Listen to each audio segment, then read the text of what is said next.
Happy Saturday, everybody. This is Eric. Thanks for joining me again in the card closet. We're going to finish out the LeBron James Chase of Kareem series. And then at the end, we're going to have a big card. So stick around for the end. You won't believe what I picked up. So we are cruising along here, looking at cards with season 17 on the back, which brings us up to 86-87 Fleer for Kareem. And 2020-21 hoops for LeBron James.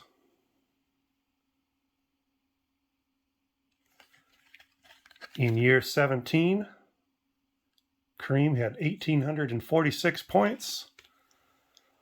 LeBron, 1,698.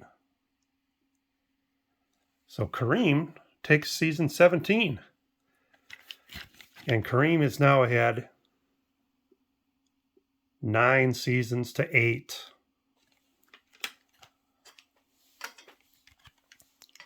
Put these over here.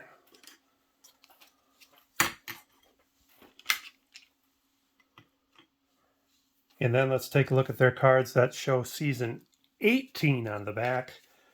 For Kareem, that would be his 87, 88 Fleer card. Nice looking pose there. And in his 18th season, 1,366 points. Kareem's season 18 card is his 2021-22 hoops card.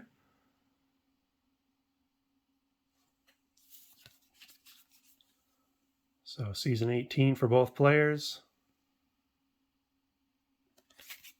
And LeBron, shortened season that year, 1,126. So Kareem takes season 18 and goes ahead 10 seasons to 8. So for their careers, after 18 seasons, Kareem, 36,600. LeBron, 35,300. So after 8 seasons, Kareem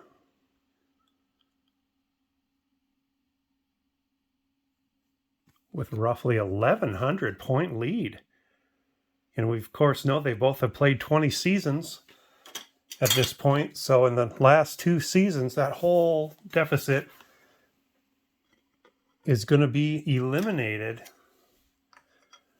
Because as you know, unless you've been living under a rock, LeBron did catch Kareem, passed him on this date, February 7th, 2023, against Oklahoma City.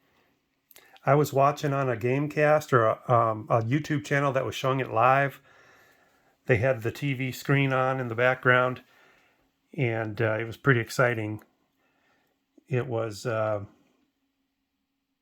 third quarter, end of the third quarter of that game where he passed him. LeBron just got his 35 that he needed, 36 to pass him. He got it in 3 quarters. And pretty impressive. Pretty impressive. So let's continue this out then for season 19 on the back. This is Kareem's Fleer card from that year.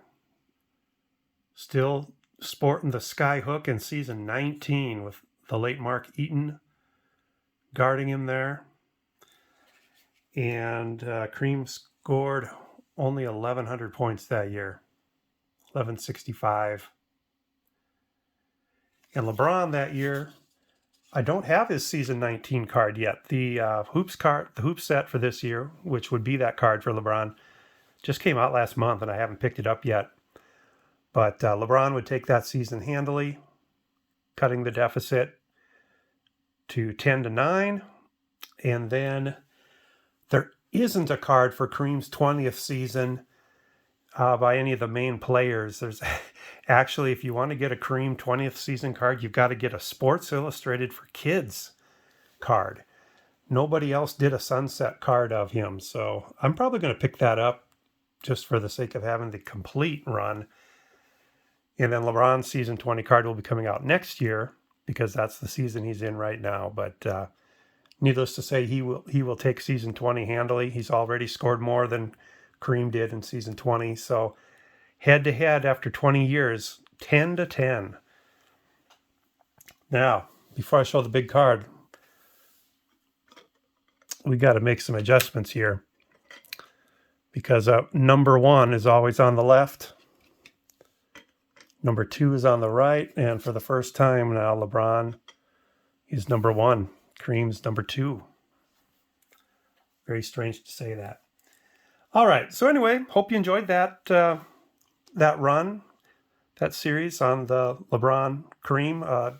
Look, I thought it was a good opportunity to show my complete playing day run of both these great superstars. So kind of use the chase as an excuse to do that. Now for the topic of the day. So I'm taking a renewed interest in 1957 tops. And I was able to pick, this is not the big card. I picked up Hoyt Wilhelm when he was on the Cardinals. Nice looking example of that.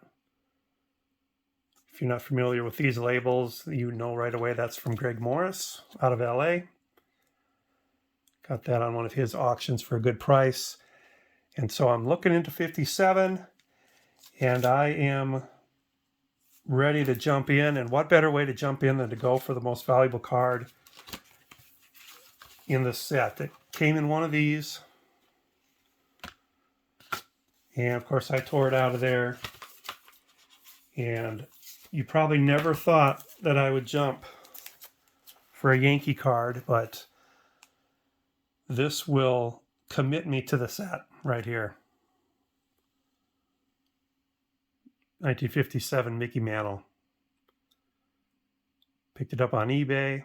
Nice looking example.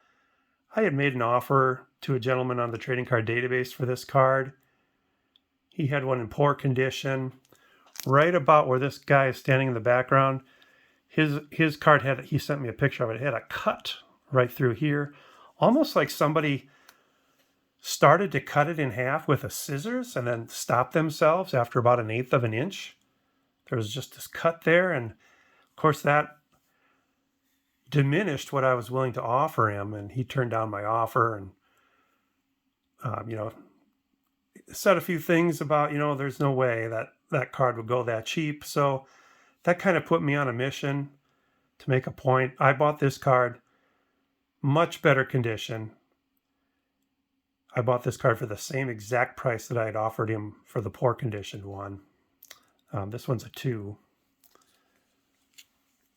Now, can't see the back real clearly because it's got that mess of stickers that the eBay authenticators put on there. But I'll be ripping that off. So there we go.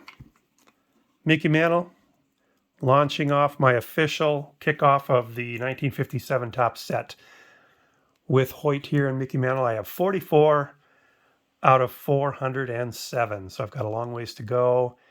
And I guess that comes to 11%. And I don't know if I've shared this before, but when I build these vintage sets, there's 3 steps to the process. The first step is find a lot on eBay that gets a high percentage of the set knocked off in one lot. So in a 400 card set, I'd be looking for a 300 card lot to knock off the balance of the set. Usually get all the commons with that. And then step 2, look for those lots where you get to pick, like they have a whole bunch of cards from a set and you get to pick 10 or pick 20, pick 15. Use auction sellers like that to fill in as many of the remaining cards as you can. And then generally what you're left with is the higher end cards. And then those, unfortunately, you usually have to go one by one. And that's step 3, one by one. So I've got Mick. He's the top price card in the set. I've got Willie Mays. I've got Ted Williams. The big ones for me are going to be the Koufax, Brooks Robinson, Roberto Clemente, Hank Aaron. I think those are going to be the big 4 that I have left. But I love this set. I think it's exciting to dive into it. And one thing about 1957, I'm not too terribly concerned about condition. I mean, I'd like them to look nice, but I think that's an age where some character is desired. I don't want 10s, for example, even if I could afford them. I want to have some character to the card, some rounded corners, some light creases here and there. Not opposed to any of that at all. So anyway, kicking off 1957.